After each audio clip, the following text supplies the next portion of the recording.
जय श्रीकृष्ण सगळ्या रसिकजनांना. मागच्या पुष्प आपण गुंतलं होतं. आजचं शिवायन या श्री छत्रपती शिवाजी महाराजांच्या चारित्र्यावरील दुसरे पुष्प आज गुंततो आहे. रसिकजनांनी आस्वाद घ्यावा. सच्चिदानंद रूपाय विश्वोत्पत्त्यादि हेतवे तापत्रय विनाशाय श्रीकृष्णाय वयं बोला गोपाल कृष्ण भगवान की जय. माझ्या रसिक मित्रांनो, मागच्या पहिलं पुष्प जे गुंतलं होतं त्यामधील थोडासा आपण ज्याला आपण पुनर्रचना म्हणतात, पुनर्उजळणी, ती अगदी थोड्या काळासाठी मी करीन आणि नंतर आजचे पुष्प गुंपायला सुरुवात करीन. मागच्या पुष्पामध्ये आपण पहिल्या पुष्पात पाहिलं की शिवाजी राजांचे आजोबा श्री मालोजी राजे भोसले हे अत्यंत पराक्रमी, अत्यंत तेजस्वी, अत्यंत सहृदयी, अत्यंत भक्त असे होते आणि दौलताबादच्या निजामशहाकडे मोठे सरदार होते. अशा सैनिकांचं, सरदारांचं पूर्णपणे राजा बोले दल हाले अशी परिस्थिती असते. त्यांना स्वतःचे निर्णय घेण्याची शक्ती जी असते ती त्यांची अत्यंत मर्यादित असते. आणि असंच राजाचं त्यांना निरोप आला. मालोजी राजांनी उमाबाईस त्यांच्या धर्मपत्नी सांगितले की मला तलवार दे, तुझ्या हाताने टिळा कर आणि मी निघालो. बादशहाच्या करता मला सेवा करायची आहे, लढाईला जायचे आहे. आणि पहिल्या पुष्पात आपण बघितले की इंदापूर येथे फार मोठी हातगाई झाली मुघलांसोबत आणि त्याच्यामध्ये आपले मालोजी राजे हे धारातीर्थी पडले आणि त्याच्यामुळे एखादा कर्तृत्ववान माणूस घरातला गेल्यानंतर त्या कुटुंबाची जशी वाताहत होते तशी या कुटुंबाची वाताहत काही झाली नाही. याचं कारण होतं याचं कारण होतं ते अत्यंत पराक्रमी त्यांचा लहान भाऊ पण विठोजी राजे भोसले हे पण अत्यंत पराक्रमी होते. इंदापूरच्या लढाईमध्ये मालोजी राजे हे धारातीर्थी पडल्यानंतर धारातीर्थी पडल्यावरही त्यांनी शत्रूचा पराभव केलेला होता आणि याच्यामुळे निजामशहा अतिशय खुश होता. पण प्रत्येकाला आपला अत्यंत शूरवीर सरदार गमावल्याचं त्या राजाला दुःख असतंच बघा. त्या निजामशहाने नंतर विठोजी राजांना आणि मालोजी राजांचे दोन पुत्र शहाजी आणि शरीफजी या दोन्ही पुतण्यांना विठोजींना त्यांनी निरोप पाठवला. राजांनी, निजामशहानी, त्याच्या वजिरांनी, ज्याचं नाव मलिक अंबर, अत्यंत मुत्सदी, अत्यंत दूरदर्शी, अत्यंत हुशार, अत्यंत चलाक असा तो वजीर होता. त्याचं नाव मलिक अंबर. त्यांनी निजामशहाला सांगितलं की हे बादशाह, आपला हा पराक्रमी सरदार आपल्या करता कामी आलेला आहे. याची आपणास मातमपुरी करणं अतिशय आवश्यक आहे. मातमपुरीस म्हणजे राजाने त्या धारातीर्थी पावलेल्या आपल्या सरदाराबद्दल सांत्वनादायक पत्र आणि भेटीसाठी त्याच्या वारसदारांना बोलावणे, त्यांचं सांत्वन करणे आणि त्यांच्या वडिलांना दिलेली जी जागीर होती मालोजी राजांना, त्याच्याबद्दल काय करायचं त्याचे स्पष्ट निर्देश देणे आणि हुकूम देणे, या सगळ्या गोष्टी या मातमपुरीमध्ये असतात. मातमपरीस तर मलिक अंबरनी स्वतः दस्तूर खुद्द विठोजी राजे भोसले, शहाजी राजे आणि त्यांचे लहान भाऊ शरीफजी राजे यांच्याकडे गेले. त्यांना बादशाहांनी दिलेले सांत्वन पत्र दिले, त्यांची समजूत घालायचा प्रयत्न केला. मालोजी राजांची पत्नी उमाबाई यांचे सांत्वन करायचा प्रयत्न केला. खरं सांगू का मित्रांनो, ज्याचं आपलं जवळच कोणी स्वर्गस्थ होत किंवा दारातिरकी पडत, त्यांची समजूत कुठल्याही शब्दांनी होऊ शकत नाही. शब्द हे नुसते पाण्यावरच्या बुडबुड्यासारखे त्या ठिकाणी ठरतात. शब्दांनी काही कधी त्यांचं सांत्वन होत नसतं. पण जनरीतीप्रमाणे एक औपचारिकता कुठल्याही राजाला पाळावीच लागते. ती त्या निजामशहानी आपले वजीर मलिक अंबर यांच्या मध्यस्थीने, यांच्या मार्गदर्शनाखाली ती पार पडली. आणि सगळ्यात महत्वाचा निर्णय निजामशहानी विचारला मलिक अंबरला, क्यों मलिक, क्या इरादा है अब? मालोजी राजे तो गए, अब इनके परगणे का, त्यावेळेला जिल्हा आणि परगणा असे दोन स्वतंत्र हिस्से त्या सरदाराला दिलेले असत. अब इसका क्या करणार? नेहमीची पद्धत अशी होती की जर सरदार असा निजदामी गेला लढाईवर असताना, तर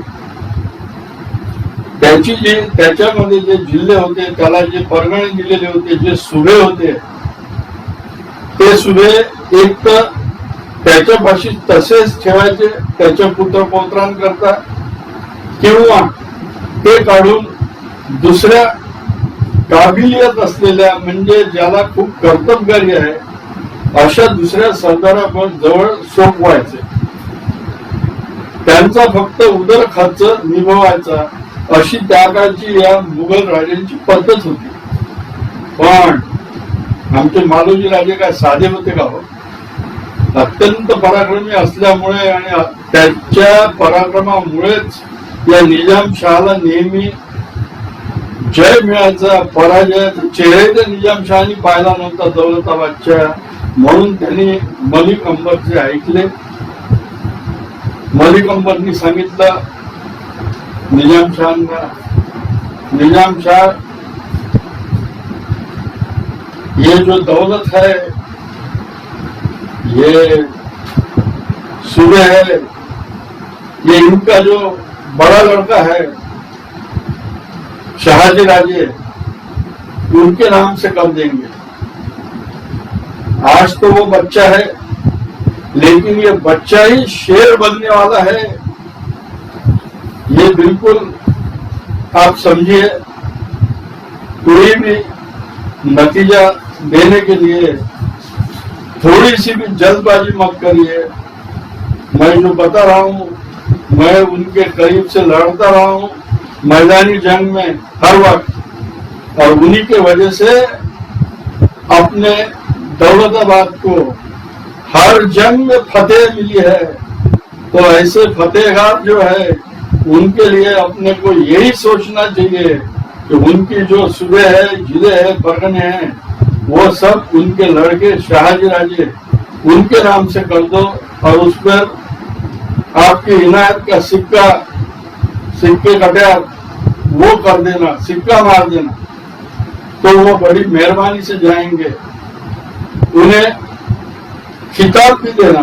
खिताब म्हणजे त्यांना मानाचे अंग वस्त्र पुन्हा जे मालोजी राजांना दिले होते तेच सगळे मानाचे वस्त्र या शहाजी राजे भोसले आणि शरीफजी राजे भोसले. शहाजी राजांचं वय दुर्दैवाने त्यावेळी फक्त 6 वर्षांचं होतं आणि शरीफजी राजे 3 वर्षांचे. तरी सुद्धा निजामशहानी मलिक अंबरचा सल्ला मागितला आणि त्यांनी एक प्रश्न केला मलिक अंबरला कि वजीर ये बताइए मुझे, अगर ये इनके पिताजी के जैसे शेर नहीं निकले, कमजोर निकले तो फिर क्या करना, फिर क्या करेंगे. मलिक अंबर फार हुशार होता. त्यांनी सांगितलं, अरे निजाम शाह, अगर ऐसा हुआ कि ये इनके वालिद के कदमों पे चल नहीं सकते या अपने को कोई जंग में फायदा नहीं दे सकते, इनकी तलवार कमजोर अगर निकली ये शहाजी राजे की, तो उस वक्त जो इनको सुबह दिए हैं, जो परगाने दिए हैं, वो सब जब्त कर लेंगे और दूसरे किसी मुकाबिल और तेज तलवार सरदार को दे देंगे. वाह, किती चांगला सल्ला दिला होता त्यांनी. म्हणजे फक्त मोकापरस्ती करायची. आज तो चांगला आहे, आज तो अत्यंत पराक्रम गाजवतो आहे म्हणून त्याच्या मुलांना द्यायचं आणि त्याचा मुलगा पराक्रमाने त्याच्यापेक्षा थोडा जरी कमी निघाला तर दुसऱ्या सरदाराला ती त्याची जमीन, त्याचे जिल्हे, त्याचे परगणे, त्याचे सुभे हे सगळे त्याला उपभोगासाठी सोडायचे. असा त्यावेळेचा मोगली कायदा होता. बघा किती फरक असतो त्यावेळेच्या मोगल कायद्यामुळे आणि त्याच्यानंतरचे जे आपले चरित्र नायक आले त्यांच्या दरबारात, त्यांच्या कारभारात दोन्हीमध्ये किती फरक होता म्हणून सांगू. तिथे सलाम परस्ती करण्याकरता शहाजी राजे आणि शरीफजी राजे, विठोजी राजांचे 8 मुलं सगळे दौलताबादला दरबारात गेले. त्यांनी बादशाहांना उर्मिसाद केला, सलाम केला. खिलाफतचे वस्त्र जे होते ते सगळे घेतले. दस्तूरबुद्ध बादशाहांनी, निजामशहानी आपला हात त्याला लावला आणि सगळ्यांना वाटले आणि त्यांनी तिथे शपथ घेतली की आमचं जे इमान आहे ते अखंड राहील. आमचे वडील जरी सोडून गेलेले असले तरी आमचं इमान निजामशहाच्या सोबतच राहील, याची काळजी करावी नाही, असं विठोजी राजांनी त्यांच्या पुतण्यांच्या तर्फे निजामशहाला एक वचन दिलं की आम्ही सगळे तुमच्या सेवेतच राहू, निरंतर तुमच्या सेवेत राहू. जसं आपल्या आयुर्वेदाचं आहे ना, अहर्निशम सेवामय, तसं अहर्निशम सेवामय आम्ही तुमच्या सोबतीला राहू. मलिक अंबरजी यांना काकासारखेच आहे हे विठोजींनी मुद्दाम सांगितलं, कारण मलिक अंबर आणि मालोजी राजे भोसले यांची प्रगाढ आणि खरोखरच फार अगदी अतूट मैत्री होती. मलिक अंबरला खूप दुःख झालं की आपल्या लढवणारा आणि खांद्यासोबत खांदा लढवून युद्ध करणारा आपला मित्र आता आपल्या बरोबर राहणार नाही. शेवटी काळ या प्रश्नांचं उत्तर देत असतो की एखाद्या पराक्रमी राजाचा पुत्र त्याच्या इतकाच पराक्रमी निघतो की नाही हे काळच ठरवत असतो. तसं बघता काळ ठरवण्यापेक्षा राजाच स्वतः ठरवत असतो की कोण कसं प्रकारचं राज्य करेल हे त्या राजावर अवलंबून असतं. आणि त्याच्याप्रमाणे तिथून शहाजी राजे, शरीफजी राजे, त्यांचे काका विठोजी राजे हे सगळे पुन्हा दौलताबादून निघाले आणि आपल्या वेरूळच्या तिथल्या जवळच्या गावामध्ये आपल्या स्वतःच्या सुभ्यामध्ये आले आणि काळ पुढे चालू लागला. ज्या घरचा अत्यंत पराक्रमी कर्तबगार पुरुष जातो तर त्या कुटुंबामध्ये सगळ्यात मोठं दुःखाचा पहाड जो असतो, कुठल्याही कुटुंबात पराक्रमी असो नसो, त्याचा पहाड त्याच्या पत्नीवर असतो बघा. त्याच्यानंतर त्याचे जे लहान मुलं असतात, मुलं जर लग्न झालेले असले तर तेवढं त्यांना त्या बापाची सल जाणवत नाही, बाप गेल्याची. पण जर मुलं लहान असतील तर त्यांना बापाची सल गेल्याची जाणवते. पण ती काळजी आमच्या विठोजी राजांनी खूप चांगल्या प्रकारे निभावली. त्यांनी त्यांच्या वहिनीला, तिचं नाव उमाबाई, मित्रांनो त्या काळी सतीची पद्धत होती. नवरा गेल्यानंतर बहुतेक स्त्रिया सतीचं वाण आपल्या हाती घ्यायच्या आणि सती जायचं. सती जाणं एवढं सोपं असतं का? सती जाणं सोपं असतं इतकं? अतिशय कठीण. आणि म्हणून आपल्याकडे वाक्प्रचार आहे की सतीचं वाण आम्ही हातात घेतलेलं आहे. सतीचं वाण म्हणजे काय? प्रत्यक्ष अग्निदेव. त्या अग्नीच्या दोन पणत्या दोन्ही हातात घेऊन अहेयपणाचे वस्त्र नेसून ज्या ठिकाणी पतीची चिता जळते आहे त्या जळत्या चितेमध्ये डोळे उघडे ठेवून अतिशय धैर्याने त्या चितेमध्ये सामील व्हायचं. त्या चितेमध्ये आपण बसायचं. तिने मला सांगा काय अहो, नुसती आताच्या बायकांना आगपेटीच्या काडीचा जर जाळ लागला गॅस पेटवताना तरी सुद्धा थरथराट असतो. अरे बर्नावर कुठे ठेवलाय, आणा, हे करा ते करा. असं त्या काळी होतं का? नव्हतं. तर त्या काळी त्या उमाबाईंनी सांगितलं की भाऊजी माझा निर्णय झाला, आता मी इथे मुलांच्या काळजी करता काही राहणार नाही. माझा मार्ग आता ठरलेला आहे, मी त्याच मार्गाने जाईल. त्यावेळी विठोजी राजांनी त्यांची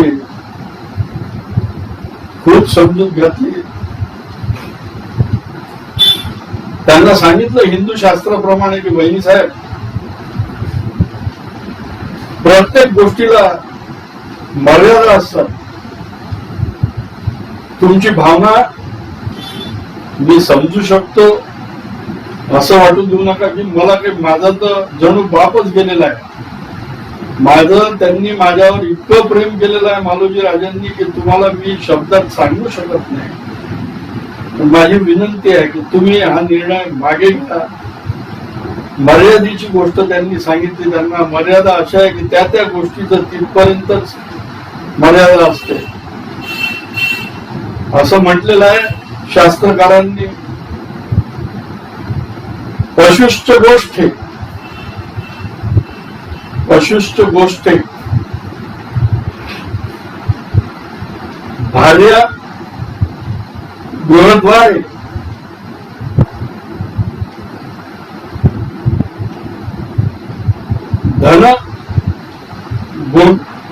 धनानी भूमी, म्हणजे धनाची मर्यादा भूमीपर्यंत. त्यावेळेला बँका वगैरे नव्हत्या, कुठे काही तुम्ही लॉकर मध्ये पैसे ठेवू शकत नव्हते. त्यावेळेची पद्धत असते की जे धन असेल ते भूमीमध्ये ठेवायचं, असा त्याचा अर्थ धनानी भूमी. धनानी भूमी, पशुश्च गोष्टे, भार्या गृहद्वारे, म्हणजे भार्या म्हणजे पत्नीची मर्यादा फक्त उंबरठ्यापर्यंत, त्याच्या बाहेर तिने जायचंच नाहीये, हेच त्यांनी सांगितलं. भार्या गृहद्वारे, जने स्मशाने,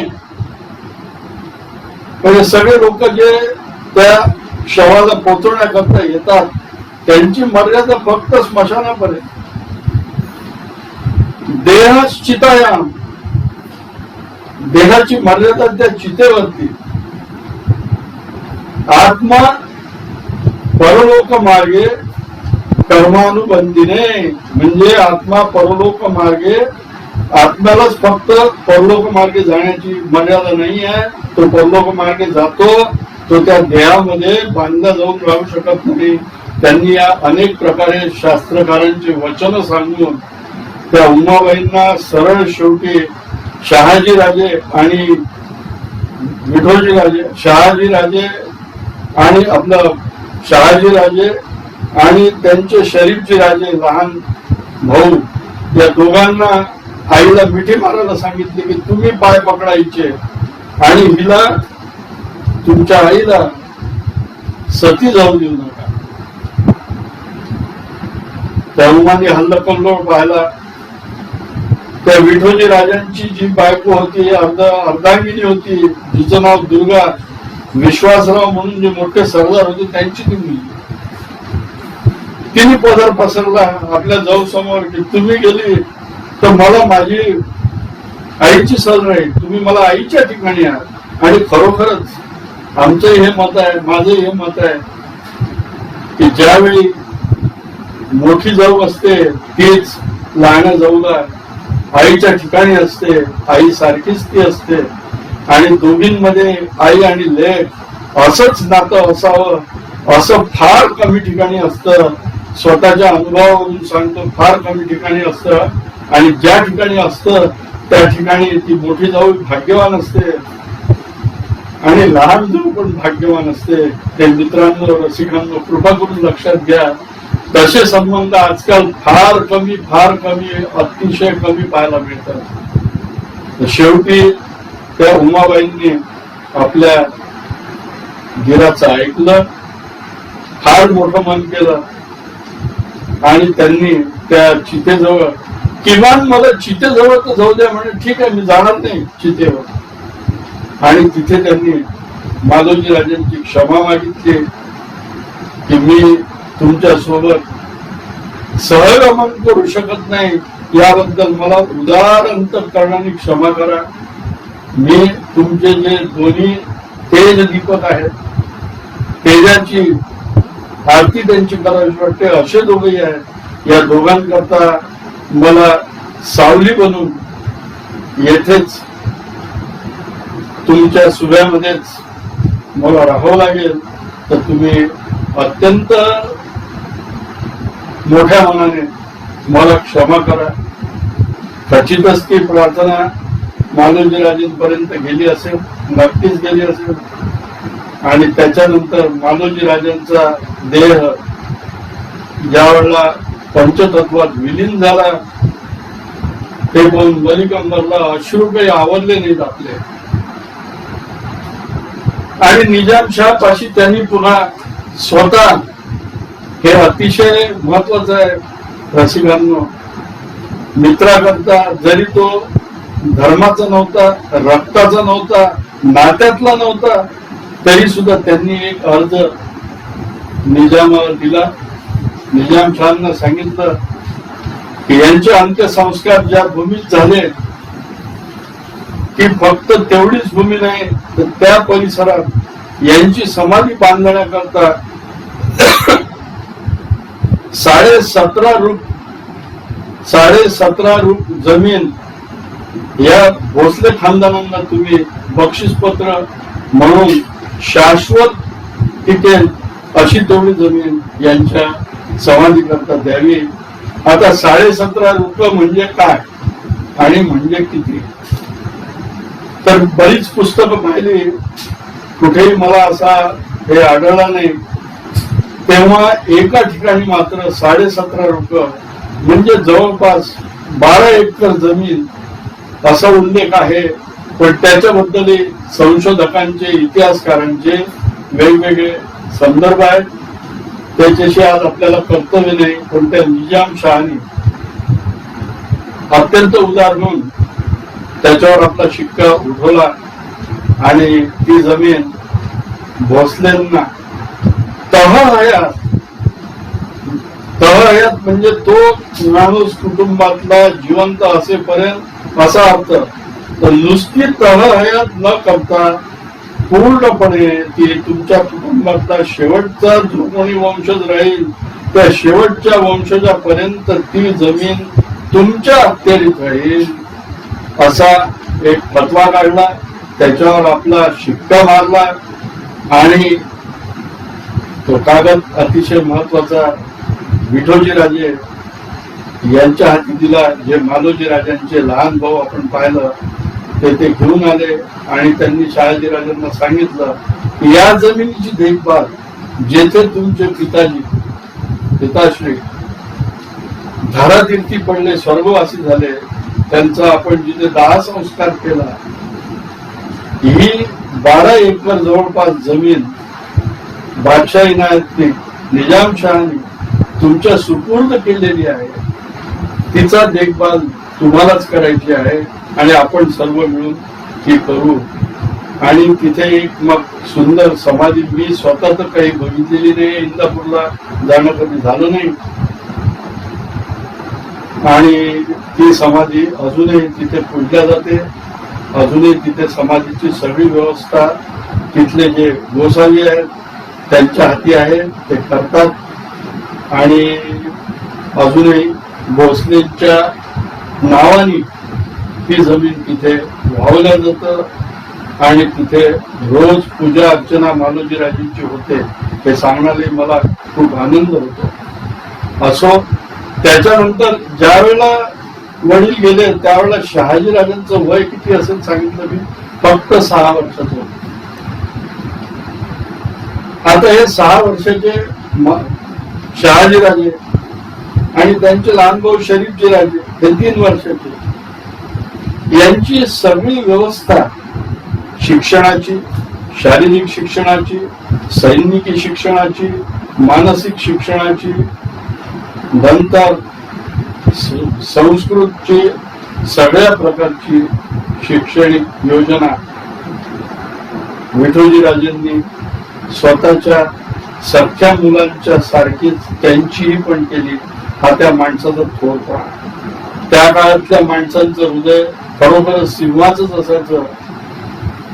ते फक्त स्वतःच बघायचे नाही, सगळ्या कुटुंबियांचे बघायचे. असे ते लहान भाऊ चांगले होते आणि त्यांनी शहाजी राजांना, शरीफजी राजांना दोघांनाही सगळी तालीम देणं चालू केलं.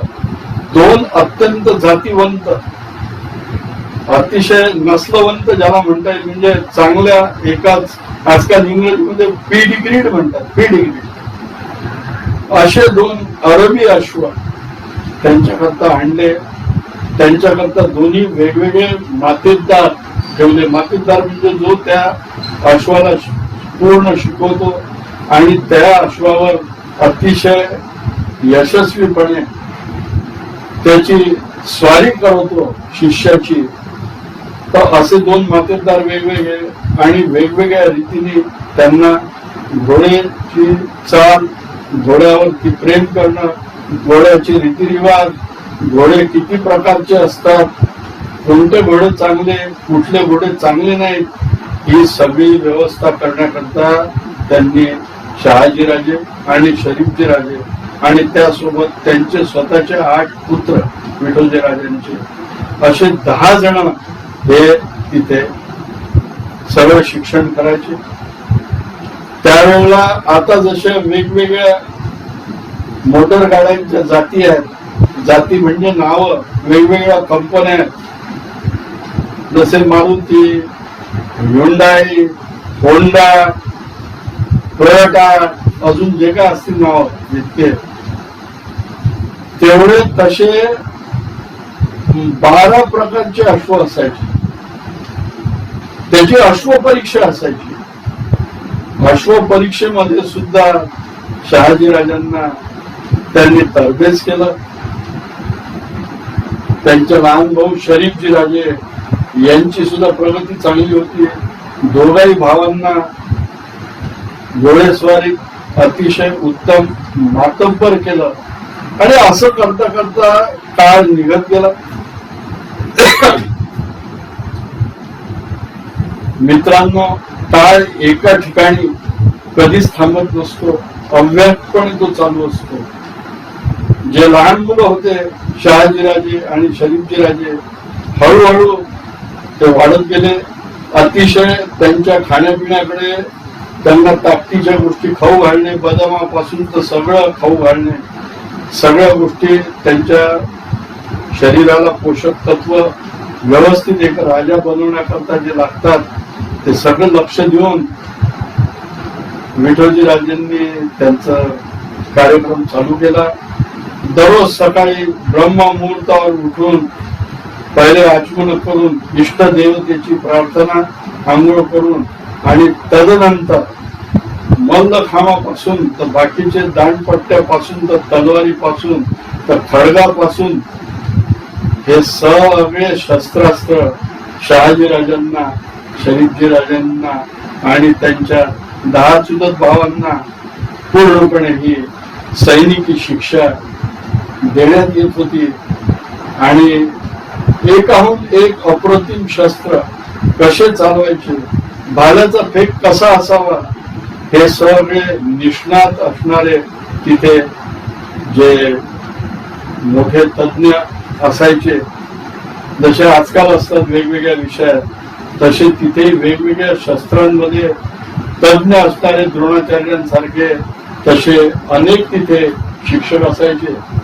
त्यांनी आपापल्या शिष्यांना प्रत्येक शस्त्र चालवण्यात अतिशय तरबेज केलं. काळ पुढे चालतच होता. एकदा घोडसवारी करताना शहाजी राजांनी बेफाम घोडा फेकला. बेफाम घोडा फेकला तर त्यांच्या रिकीबीतनं त्यांचा पाय अटकलेला राहिला. तर त्यांच्या सोबत त्यांचे जे शिकवणारे होते मातेदार, त्यांचं नाव तिथे नाहीये त्या याच्यात जयदेशकावलीत किंवा बाकीच्या बकरींमध्ये. पण त्यांनी त्या शहाजी राजांना त्या स्थितीत सांगितलं की राजे, रिकीब में पाव ऐसा रखिए जब घुड़सवारी करते वक्त आपका जो घोड़ा है वो आपके काबू में नहीं आ रहा तो रिकीब से पाव निकाल देना धीरे से. हे त्याही वेळा त्यांनी सांगितलं त्यांना, शहाजीराजांना. याचा संदर्भ आपला अनेक पुढच्या पुष्पांमध्ये येईल. हे आज मी जे सांगतोय याचा संदर्भ पुढे येईल. शहाजीराजांनी मान हलवली, ठीक आहे, आणि त्याच्याप्रमाणे केले. पण तरी सुद्धा ते ऐकत असताना त्यांचं थोडं दुर्लक्ष झालं आणि शहाजीराजे खाली पडले. पडल्यानंतर त्यांना थोडं वाईट वाटलं. ते लागल्याचं वाईट नाही वाटलं, पण अरे आपली सवारी आज थोडी चुकली. किती वय होतो त्यांचं? अवघं 8 वर्षाचं. 8 वर्षाच्या मुलाचं एखादा चुकू शकतं. मातेदाराने त्यांना सांगितलं की ये गलती की सजा मैं आज नहीं दे रहा हूं आपको, क्योंकि राजे आपकी तो पहली गलती है, लेकिन ये पहली गलती भी कभी कभी आखिरी गलती बन सकती है, ये पक्का ख्याल में रखना. आणि त्यांनी सांगितलं राजांना, राजे बोले एक शेर सुनाता हूं, सुनो. ते राजे म्हणाले उर्दू, त्यांना उर्दू भाषेचं ज्ञान शहाजी राजांना दिलेलं होतं. चालू होतं उर्दूचं शिक्षण, अरबीचं शिक्षण, सगळे शिक्षण चालू होते यांना भाषांचे. त्यांनी सांगितलं ये पक्का कान खोलकर को उसकी कोई रुखसत नहीं करना, उसकी कोई आपके दिल में अंदेशा नहीं रखना. अरे घोड़े पर से गिरना ये तो बहुत नाज की बात है. बोले एक सुनो, बोले घुड़सवारी के बारे में ये पक्के से अच्छे से ख्याल में रखना, कभी डरना नहीं. तो बोले गिरते हैं घुड़सवार ही, गिरते हैं घुड़सवार ही मैदान जंग में, जो घुटने के बल पे चले वो क्या जिना है यार. शहाजी राजांना ते कितपत समजलं कितपत नाही याचा उल्लेख त्या बकरींमध्ये नाही. दोन्ही बकरींनी लिहिलेला आहे. एक रामसिंग भाट म्हणून जे आहे त्यांनी लिहिलेला आहे आणि दुसरी जयदेशकावली आहे, त्याच्यातही आहे शहाजी राजांचा उल्लेख या मातेचा. तर सांगायचा मुद्दा हा की त्या काळातले जेवढे जेवढे पराक्रमाचे स्थळ होते ज्या ज्या ठिकाणी तुम्ही सैनिक बनताना जे जे सैनिकी शिक्षण त्या काळी दिलं गेलं, प्रत्येक मातांनी आपल्या मुलांना द्यायची इच्छा प्रदर्शित केली. उमाबाईंनी सुद्धा सगळ्या परिसराला ते सांगितलं की घ्या, शिक्षण घ्या, जे जे सैनिकी शिक्षण आहे ते जरूर घ्या. आणि अशा रीतीने त्यांची वाटचाल चालू राहिली. शहाजीराजे असं करता करता बादशाह निजामशहाला त्यांनी तिथे आपले काही माणसं ठेवले होते की या मुलांची परवरिश तब्येतीनुसार मलिक अंबरच्या होते आहे की नाही हे पहा. कमी पडत असेल तर मला सांगा, खुराक मध्ये कमी असेल तर मला सांगा, कुठल्या याच्यात कमी पडत असेल तर मला सांगा. पण यांना मालोजी राजा इतकं शूर, ताकदवान आणि आपल्या सियासत म्हणजे रियासत, त्यांची जी रियासत होती पूर्ण वेरूळची, दौलताबादची, त्याचे पुन्हा वडिलांसारखे यांना अतिशय महत्वाचे खांब तोडू द्या या दोन्ही भावांना, तर मला फार खुशी होईल. शहाजी राजांचं आणि शरीफजी राजांचं ही अतिशय उत्कृष्ट विद्यार्थी जे होते. अशा या विद्यार्थ्यांना जे मनापासून ताकदीने जे आपली तयारी ठेवतात, कष्टाला कुठे कमी करत नाहीत, जे शिकायचं आहे ते अतिशय परिश्रम पूर्वक शिकतात, अशा विद्यार्थ्यांनाच देव आणि त्यांचा गुरु हे दोघे जण आशीर्वाद देत असतात की बाळांनो, तुम्ही जे शिकता, तुम्ही जे परिश्रम घेता, हे परिश्रम हेच तुमच्या जीवनाची सांगता बनणार आहे. आणि त्यांना आशीर्वाद देत असतात. असे शहाजीराजे आणि शरीफजी राजे यांना आशीर्वाद मिळत गेले. ज्या दिवशी शहाजीराजांना लागलं होतं त्या दिवशी त्यांची मरम्मत 2-3 टाके जो मातेदार होता त्यांनीच घातले. परंतु आईची ममता, आईची माया वेगळीच असते. उमाबाईला कळल्यावर उमाबाईंनी येऊन त्यांना जी काय आजीच्या बटव्यातली औषधी असते ती सगळी लावली. शहाजीराजे म्हणे, आई मातोश्री तुम्ही काळजी करू नका, आम्ही खंबीर आहोत, आम्ही पिताश्रींच्याच मार्गावर आम्ही चालणार आणि त्यांच्या इतकंच पराक्रमी आम्हालाही व्हायचं आहे. आणि आमच्याकडून अतिशय अभिमानास्पद अशाच कारागिऱ्या माझ्याकडून आणि शरीफजी राजांकडून होतील याची तुम्हाला मी आज ग्वाही देतो. आणि त्यांनी उमाबाईच्या डोळ्यातले अश्रू पुसले. म्हणजे तुम्ही डोळ्यात अश्रू काढू नका, हे तर मला नुसतं थोडंसंच लागलेलं आहे ते घोड्यावरून पडल्यामुळे. आता याच्या पुढे मी कधीही थोडंसंही दुर्लक्ष करणार नाही. आणि या घोडसवारीमध्ये मी माझे जे गुरु आहेत मातेदार त्यांची शाबासकी मिळवल्याशिवाय राहणार नाही. असं करता करता वय वाढत गेले. त्याकाळी आताच्या काळापेक्षा फार लवकर सोयरीकी म्हणजे लग्नाची बंधनं मुलांच्या आणि मुलींच्या आयुष्यात पडायची ते नमूद करतो. अनेकदा आताच्या आधुनिक जगात अनेक वादाचे विषय असतात यावरून की बालविवाह हे चांगले होते की वाईट होते. त्या मुलीचं पूर्णपणे वाढ झाली नसताना हे विवाह व्हायचेत का किंवा काय या वादग्रस्त विषयावर आज बोलणार नाही. पण त्या लवकर होणाऱ्या विवाहांचा एक फार मोठा वारसा आजची ही पिढी विसरून गेलेली आहे. त्यावेळेला लहानपणी विवाह झाल्याने त्या मुलीचा लहानपणापासून त्या सासरी पायगोवा असायचा. पायगोवा म्हणजे वावर, पायगोवा म्हणजे तिचे पाय लहाने लहाने त्या घरात फिरायचे. त्या घराबद्दल एक आपुलकी तिच्या मनात हळूहळू निर्माण व्हायची. तिची सासू तिला आपल्या आईच्या ठिकाणी वाटायची. माझ्या मित्रांनो, आज खरं खरं उत्तर द्या. आजच्या घडीला दिसून आपल्या घरात येते, तिला खरोखर असं वाटतं का हो की हे लोक आपले आहेत म्हणून? त्यातल्या त्यात मला कुठल्याही प्रदेशावर टीका करायची नाही आहे, पण त्यातल्या त्यात जे अतिशय मोठे प्रगत असे गाव असतात, तिथल्या मुलींची तराच काही असते.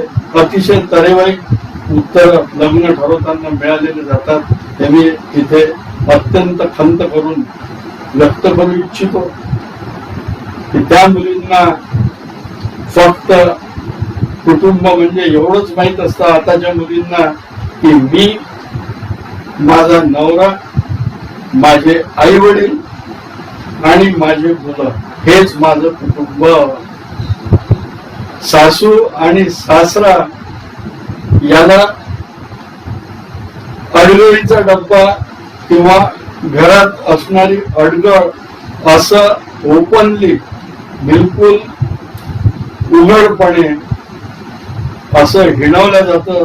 हे मी अत्यंत प्रांजळपणे सांगू इच्छितो. याच्यातून कोणी वेगळा अर्थ काढू नये. जे सत्य आहे तेच बोलणार.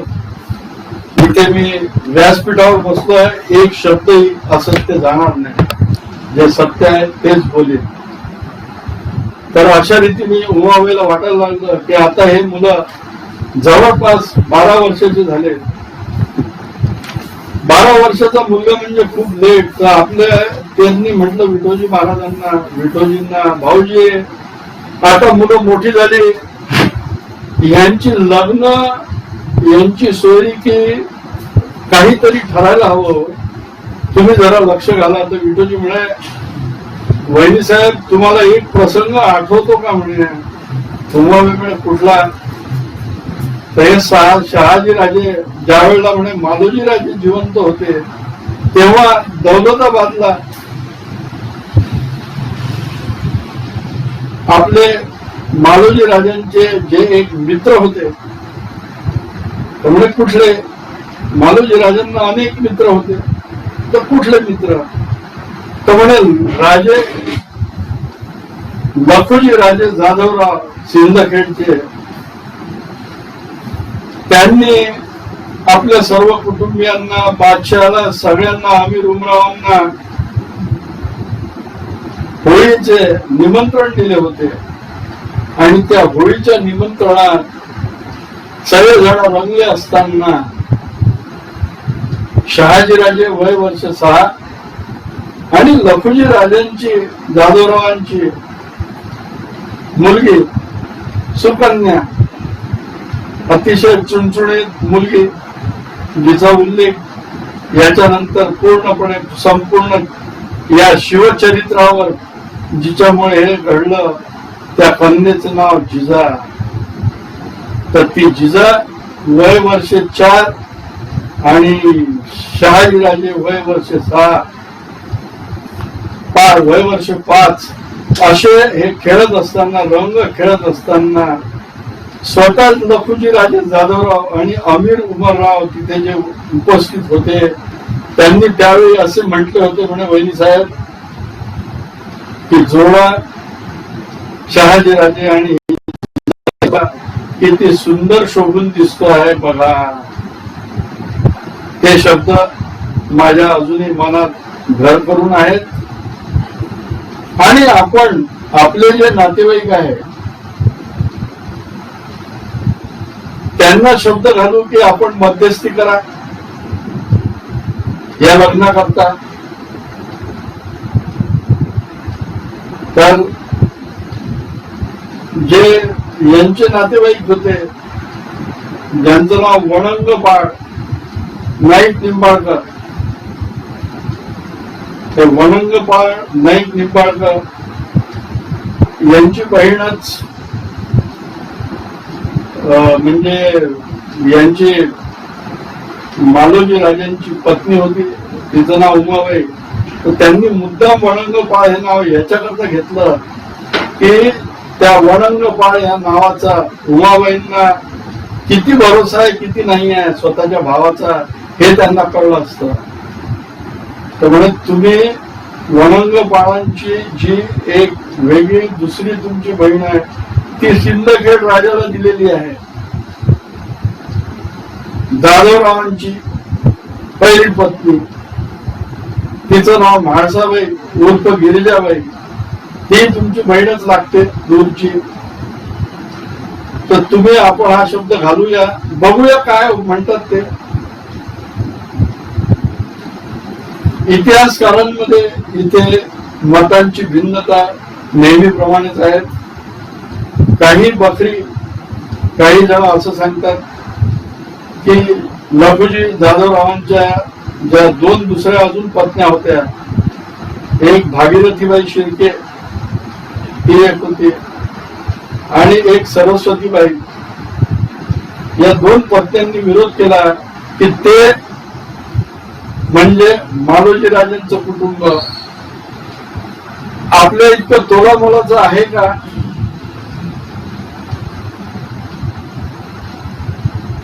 लखुजी जाधवरावांनी आपल्या पत्न्यांना एकच उत्तर दिलं, ते तोलामोलाचे आहे की नाही हे तोलण्याचा अधिकार तुमचा नाही आहे.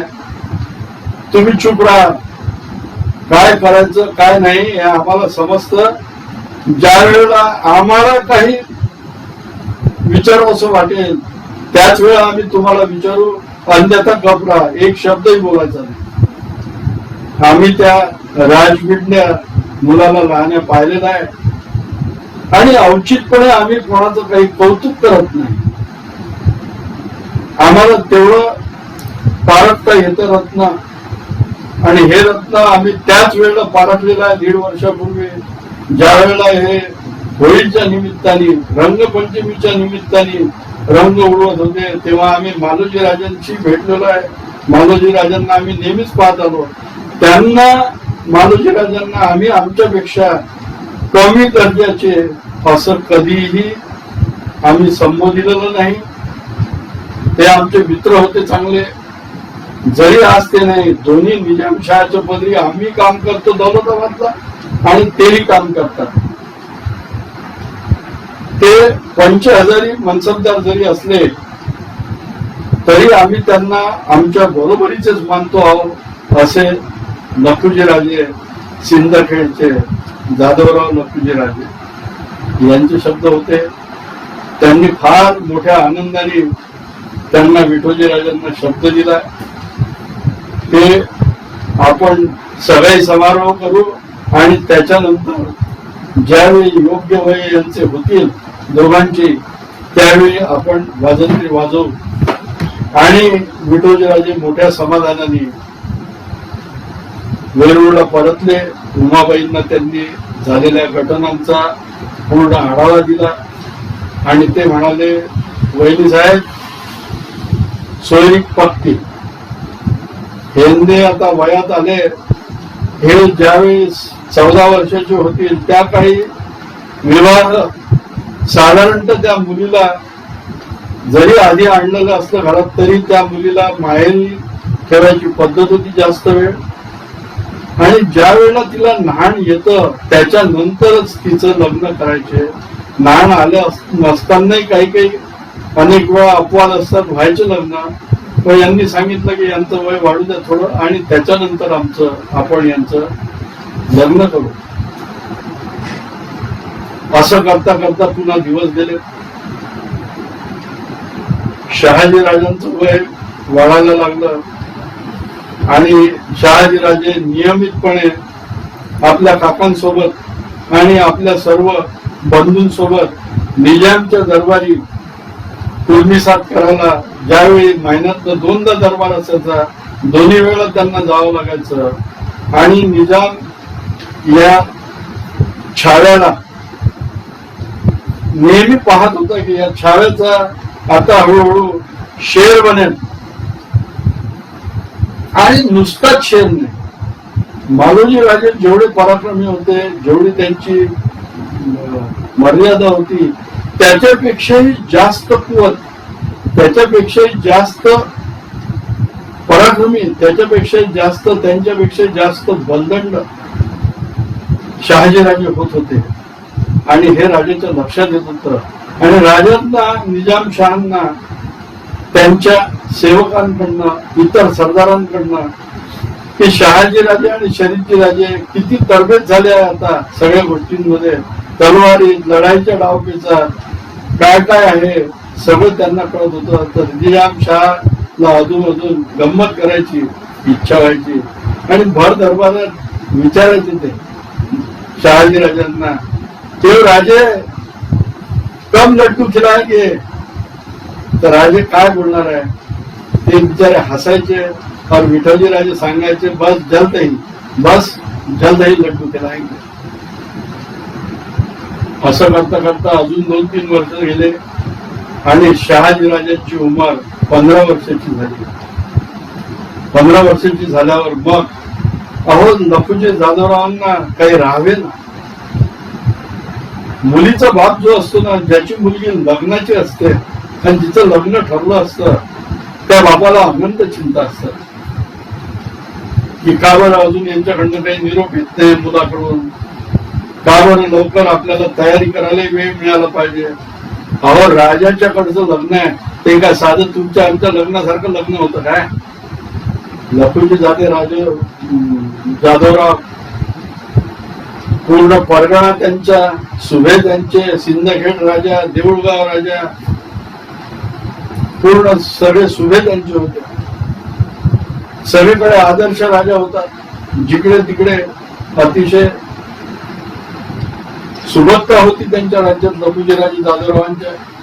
मेहकर त्यांचा आणि मेहकरचं बालाजी हे त्या लखुजी जाधवरावांचं दैवत होत. बालाजी म्हटलं की तो कुठलाही असो, मेहकरचा असो, देऊळगाव राजाचा असो, वाशिमचा असो, का थेट मुख्य प्रतिष्ठान जे आहे बालाजीचं तिथला असो, शेषाद्री पर्वतावरचा बालाजी आंध्र प्रदेशातला बालाजी म्हटलं की एक पक्क लक्षात ठेवायचं, ज्यांचं दैवत बालाजी असतं, लक्षात घ्या रसिकजनांनो, ज्यांचं दैवत बालाजी असतं तिथे समृद्धी अव्याहत गंगेच्या पाण्याप्रमाणे वाहत असते. ज्यांचं दैवत बालाजी आहे तिथे समृद्धी राहील, तिथे शांती राहील. जेव्हा बालाजी प्रसन्न आहे, बालाजी हे अर्थब्रह्म आहे, हे लक्षात घ्या. परब्रह्माने जेव्हा अनेक रूप घेतली तेव्हा अर्थब्रह्माचं रूप हे बालाजीने घेतलं.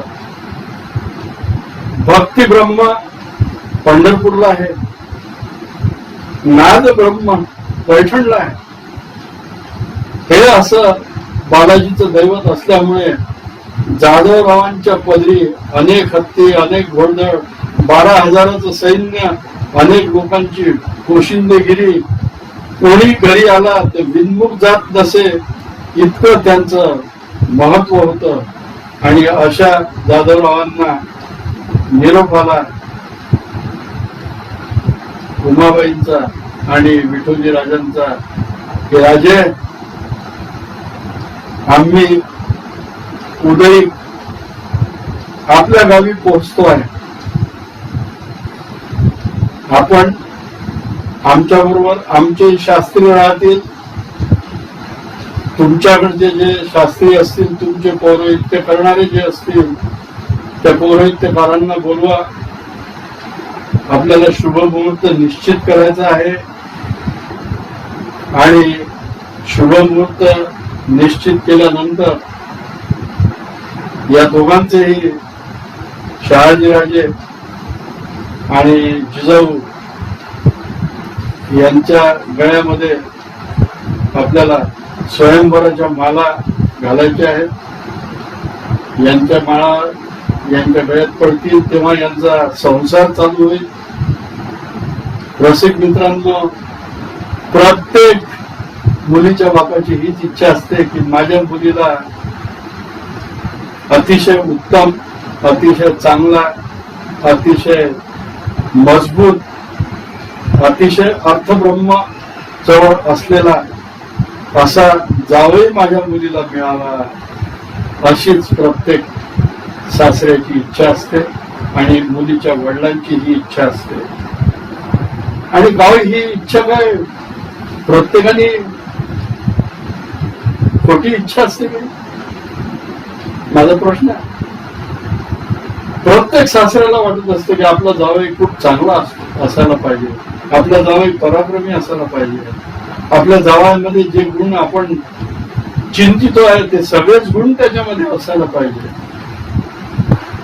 कधी कधी जे भाग्यवान असतात त्यांना मिळतात, कधी कधी भाग्यवान नसतात त्यांना तसे मिळत नाहीत. हा सगळ्या दैवानी लिहिलेला, तुमच्या बाळी लिहिलेला चरित्राचा पाठ असतो आणि त्याच्याप्रमाणेच घडते.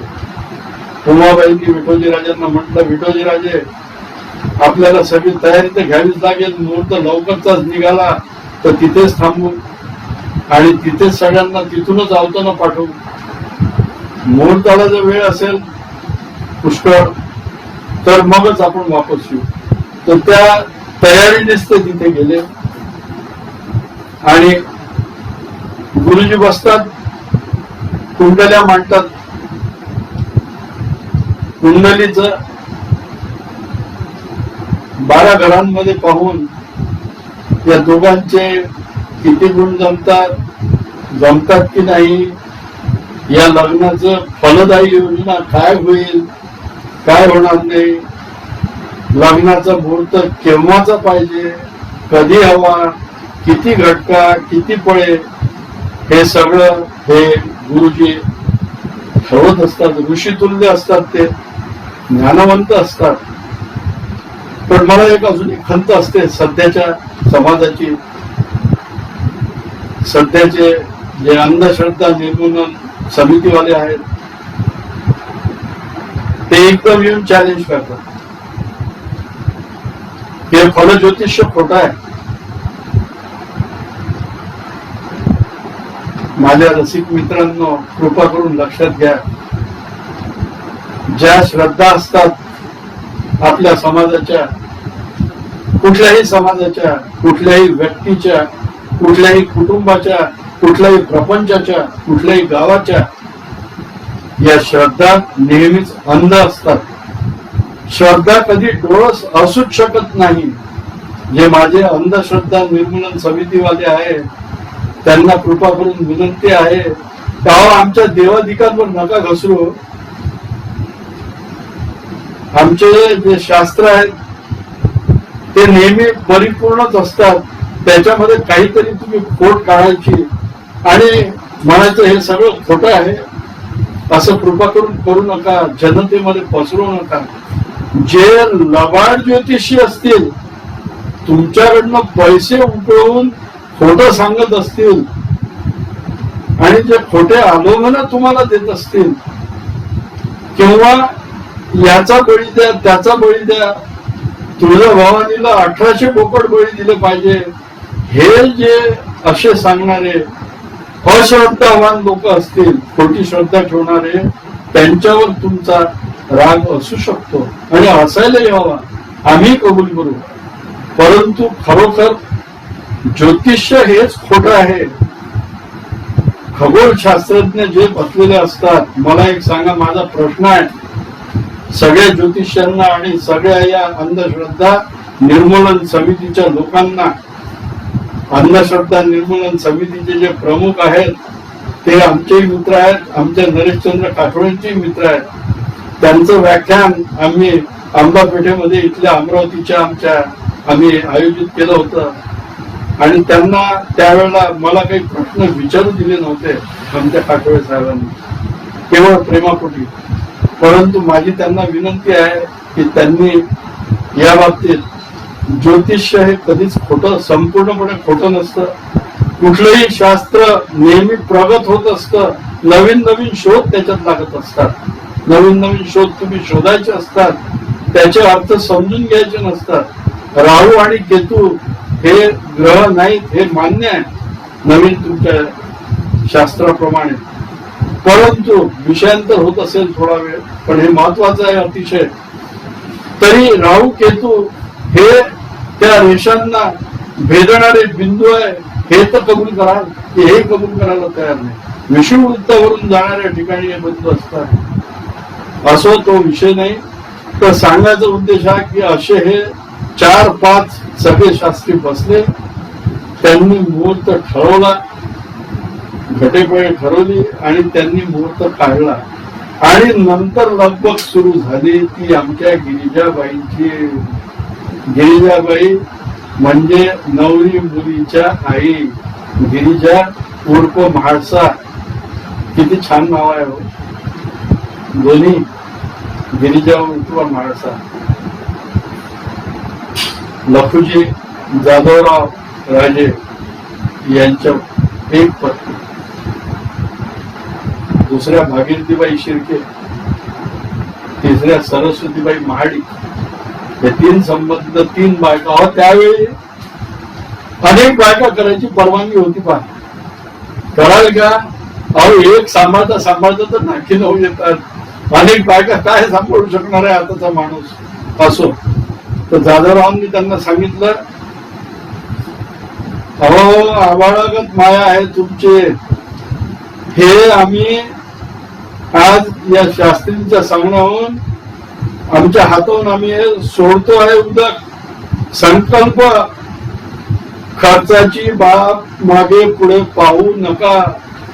जितके बारगीर, जितके सैन्य, जितके नातेवाईक, जितके आपल्या गावातले लोक जे सगळे येतील त्यांची उत्तम प्रकारे सरवाळी करा.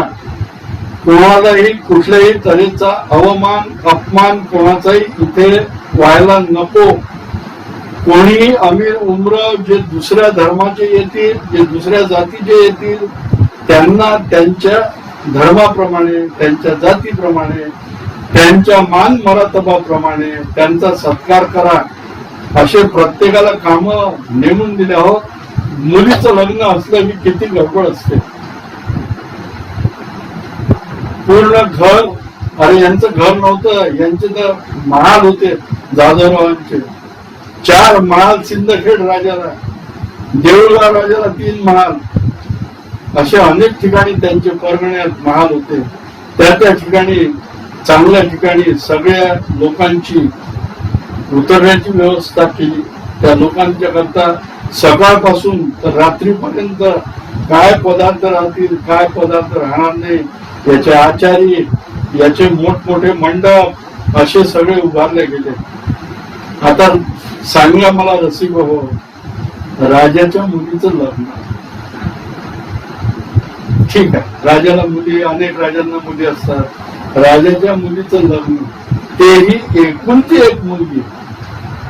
4 भावांची तर जे घाई होती त्यांच्या जिजामातांच्या, 4 भाऊ होते त्यांना, जिजामातांना, जाधवरावांना, अचलोजी, फिरंगोजी, दत्ताजी आणि बहादूरजी.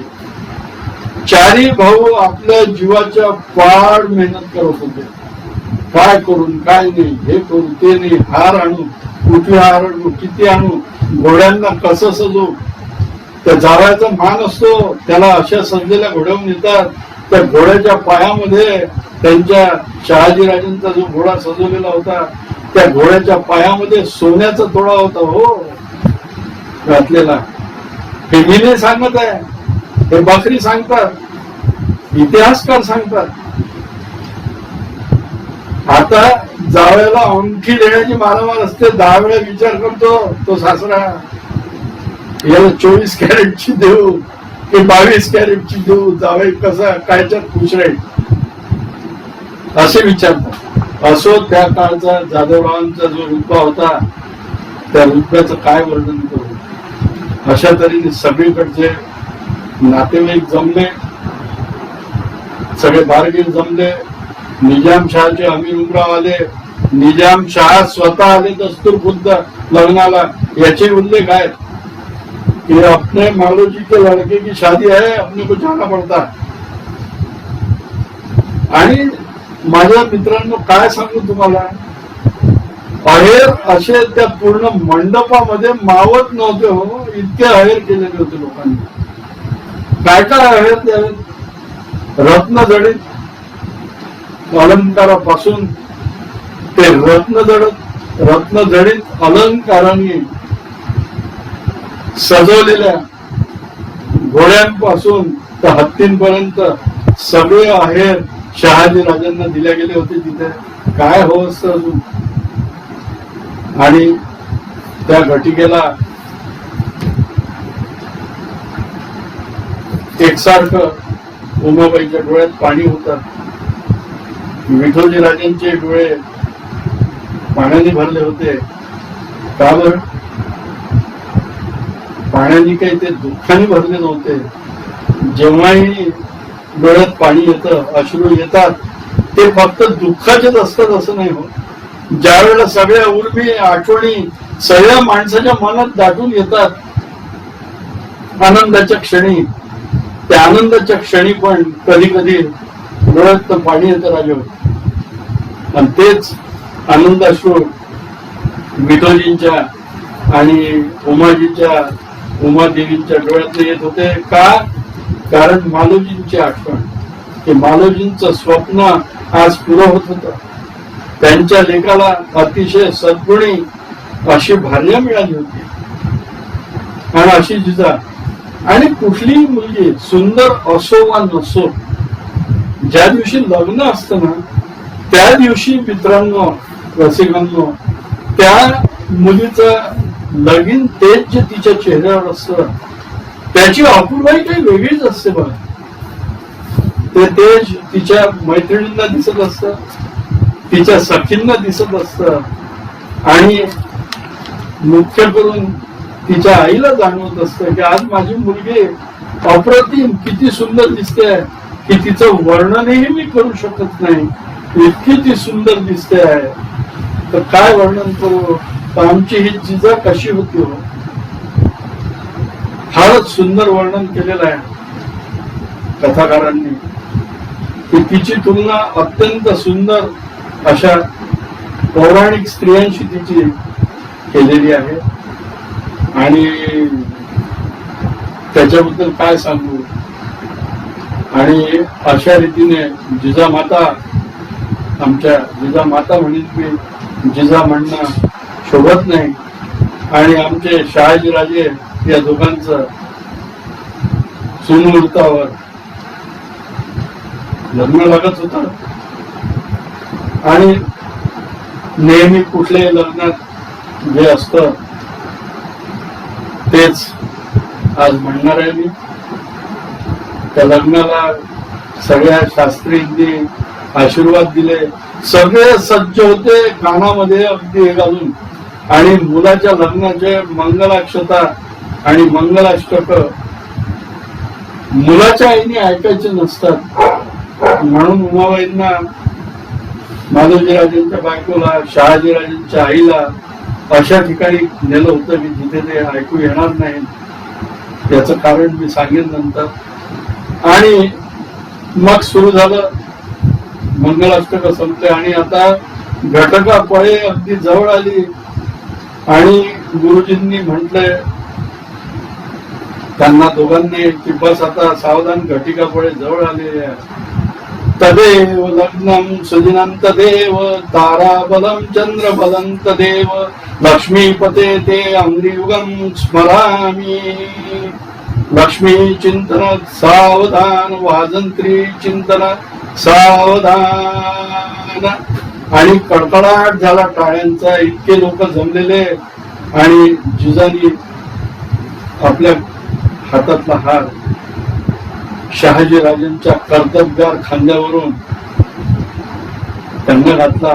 आणि शहाजीराजांनी अंतरपाठ दूर करून जिजाऊंच्या गळ्यामध्ये हार घातला. आणि अशा रीतीने आपले आजच्या दुसऱ्या पुष्पाची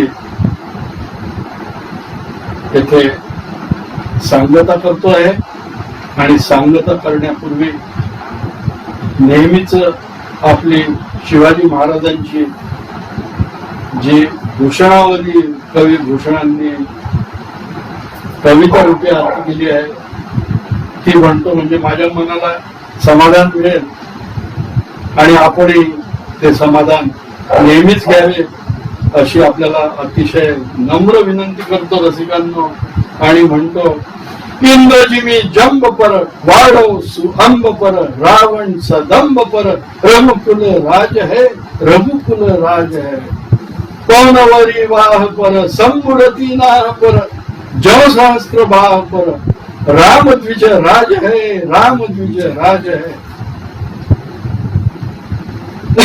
चीता मृग झुंड पर दाव द्रुम दुंड पर भूषण विदुंड पर जैसे मृग राज है जैसे मृग राज है तेज तम हंस पर कान जीवी कंस पर त्यों लेंच वंश पर शेर शिव राज है शेर शिव राज है. बोला शिवाजी महाराज की जय. जय श्री कृष्ण.